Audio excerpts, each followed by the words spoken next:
स्वाभिमानी शेतकरी संघटनेचे अध्यक्ष राजू शेट्टींना नोटीस बजावण्यात आलेली आहे। शक्तीपीठ महामार्गाविरोधात रास्ता रोको आंदोलन हे केलं जाणार आहे आणि त्याच पार्श्वभूमीवर आता राजू शेट्टींना नोटीस बजावण्यात येते। जिल्ह्यात बंदी आदेश लागू करण्यात आलेला आहे, संचारबंदी लागू करण्यात आलेली आहे, त्यामुळे आंदोलन करता येणार नाही असं या ठिकाणी सांगण्यात येत आहे। पुणे बंगळुरू महामार्गावर आज रास्ता रोको असल्यानं आज सकाळीच शिरोळ इथल्या निवासस्थानी पोलिसांनी कायदा आणि सुव्यवस्थेच्या पार्श्वभूमीवर राजू शेट्टी यांना नोटीस बजावली आहे।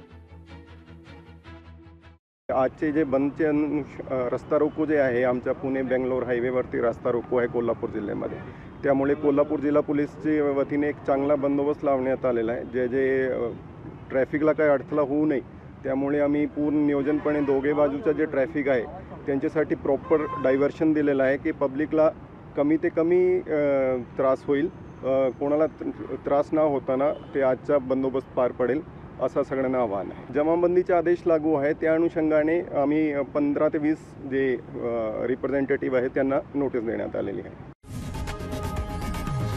लोकशाही मराठी ऐका, पहा, जागरूक रहा।